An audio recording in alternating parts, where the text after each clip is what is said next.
ស្គាល់ពួកគាត់កាន់តែច្បាស់លោកសៀនហ្វ្លិនគាត់ជាកូនប្រុសរបស់តារាសម្ដែង Hollywood ដ៏ល្បីល្បាញគឺលោក Aeroflane ដោយសារមានឈាមជ័រជាអ្នកផ្សងព្រេងគាត់បានបោះបង់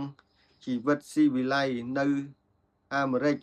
មកធ្វើជាអ្នកកាសែតធ្វើអ្នកថតរូបសារព័ត៌មានឲ្យទស្សនាវដ្តី Time នៅសមរភូមិសង្គ្រាមកម្ពុជាវៀតណាមលោក Dana Stone គាត់ជាមិត្តភក្តិជិតស្និទ្ធរបស់ Sean Flynn និងជាអ្នកថតរូបឲ្យទូរទស្សន៍ល្បីឈ្មោះ CBS អ្នកទាំងពីរល្បីខាងភាពក្លាហាននិងចូលចិត្តជិះម៉ូតូចូលទៅតំបន់គ្រោះថ្នាក់ដើម្បីផ្ដិតយករូបភាពថ្ងៃបាត់ខ្លួនដ៏អាថ៌កំបាំងគឺថ្ងៃ6មេសាឆ្នាំ1970ថ្ងៃនោះមានសន្និសីទសារព័ត៌មានមួយនៅខេត្តស្វាយរៀងខណៈពេលដែលអ្នកកាសែតដទៃជិះឡានក្រុងមួយរួមគ្នាសៀននិង Dana Stone បានសម្រេចចិត្តជិះម៉ូតូ Honda ពណ៌ក្រហម2គ្រឿងទៅមុនគេពួកគាត់បានបើកបរលើផ្លូវជាតិលេខ1សំដៅទៅកាន់តំបន់ចំពុះទាចន្លោះព្រំដែនកម្ពុជាវៀតណាមដែលជាកន្លែងទាហានវៀតកុងកំពុងលាក់ខ្លួននៅចំណុចត្រួតពិនិត្យមួយក្រុមកងទ័ពវៀតណាមខាងជើងគឺវៀតកុងបានឃាត់ម៉ូតូពួកគាត់អ្នកកាសែតដទៃទៀតដែលបើកឡានមកពីក្រោយបានត្រឹមតែឈរមើលពីចម្ងាយឃើញពួកគេទាំងពីរត្រូវបានទាហាននាំខ្លួនដើរចេញទៅក្នុងព្រៃនោះគឺជារូបភាពចុងក្រោយបង្អស់នៃអ្នកទាំងពីរ វាសនាចុងក្រោយនឹងការតាមរកឆ្អឹងក្រោយការបាត់ខ្លួនម្ដាយរបស់លោកសៀនហ្វ្លិនគឺលោកស្រី Lily Damita បានចំណាយលុយរាប់លានដុល្លារនិងជួលមនុស្សឲ្យមកកម្ពុជាដើម្បីតាមរកកូនប្រុសតែរកមិនឃើញឡើយរហូតដល់គាត់ទទួលអនិច្ចកម្មទៅតាមការស្រាវជ្រាវស៊ីជម្រៅជាច្រើនឆ្នាំក្រោយមកគេបានដឹងថាក្រុមវៀតកុងបានប្រគល់ខ្លួនអ្នកទាំងពីរទៅឲ្យកងទ័ពខ្មែរក្រហមពួកគាត់ត្រូវបានគេនាំយកទៅឃុំខ្លួននៅវាលទំនាបនៃខេត្តកំពង់ចាមព័ត៌មានខ្លះបានបញ្ជាក់ថាពួកគាត់ត្រូវបានខ្មែរក្រហមធ្វើគុតឬសម្លាប់បាត់ហើយនៅក្នុងឆ្នាំ1971នោះដោយសារតែការយល់ច្រឡំថាពួកគាត់ជាអ្នកស៊ើបអង្កេតការសម្ងាត់ CIA របស់អាមេរិករហូតទល់ពេលនេះឆ្អឹងឬអធិធិធផ្លូវការរបស់ពួកគាត់នៅតែមិនទាន់រកឃើញនៅឡើយទេដែលធ្វើឲ្យរឿងនេះคล้ายជាអាថ៌កំបាំងប្រវត្តិសាស្ត្រនៅកម្ពុជាព័ត៌មានថ្មីរបស់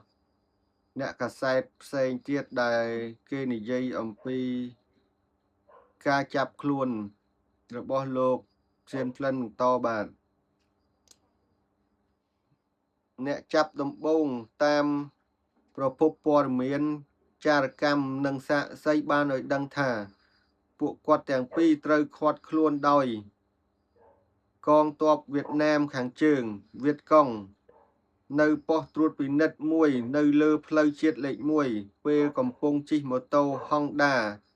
ទៅយកព័ត៌មានការបញ្ជូនបន្តមកឲ្យខ្មែរក្រហមបន្ទាប់ពីជាប់ឃុំមួយរយៈពេលខ្លីពួកគាត់ត្រូវបានបញ្ជូនបន្តទៅឲ្យក្រុមកងទ័ពខ្មែរក្រហមដែលជាសម្ព័ន្ធមិត្តរបស់វៀតណាមខាងជើងនាពេលនោះតាមរយៈការស៊ើបអង្កេតជាច្រើនទូរទស្សន៍ក្រោយមកជាពិសេសការស្រាវជ្រាវដោយអតីតមិត្តភ័ក្តិនិងអ្នកកាសែតដូចលោក Tim Peck បានរកឃើញតម្រុយថាការផ្លាស់ទីកន្លែងឃុំឃាំងពួកគាត់ត្រូវបានផ្លាស់ប្ដូរទីតាំងឃុំឃាំងជាច្រើនកន្លែងពីខេត្តមួយទៅខេត្តមួយទៀតតម្រុយនៅខេត្តកំពង់ចាម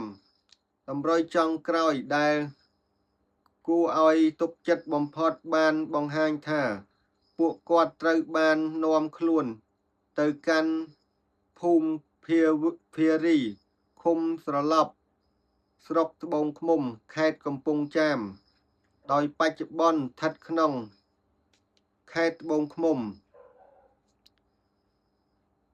ពេលវេលានៃការស្លាប់របាយការណ៍ភាគច្រើនបានសន្និដ្ឋានថាពួកគាត់ទាំងពីរត្រូវខ្មែរក្រហមធ្វើឃាតសម្លាប់ចោលនៅចន្លោះឆ្នាំ1971ឬខែមិថុនាឆ្នាំ1972បន្ទាប់ពីធ្លាក់ខ្លួនឈឺឬដោយសារមេបញ្ជាការខ្មែរក្រហមនៅតំបន់នោះបញ្ជាឲ្យកំទេចចោលតាមការរកសាកសពនិងការធ្វើតេស្ត DNA ឆ្នាំ2010នៅក្នុងខែមិនិនាឆ្នាំ2010មានក្រុមអ្នកស្វែងរកឯករាជ្យមួយក្រុមដឹកនាំដោយអតីតទាហានជើងចាស់បានប្រកាសថាពួកគេបានជីកកកាយរកឃើញសំណល់ឆ្អឹងនិងធ្មេញដែលសង្ស័យថាជារបស់លោកសៀនហ្វ្លិននៅក្នុងខេត្តត្បូងឃ្មុំទោះជាយ៉ាងណាបន្ទាប់ពីបញ្ជូនសំណល់ឆ្អឹងទាំងនោះទៅពិនិត្យ DNA នៅមន្ទីរពិសោធន៍ GPAC របស់សហរដ្ឋអាមេរិកក្នុងរដ្ឋហាវ៉ៃលទ្ធផលបង្ហាញថាមិនមែនជារបស់លោកសៀនហ្វ្លិនឡើយឆ្អឹងនោះប្រហែលជារបស់ជនរងគ្រោះជនជាតិខ្មែរឬជនជាតិផ្សេងទៀតការព្យាយាមរុករកដោយមិនបោះបង់ចោល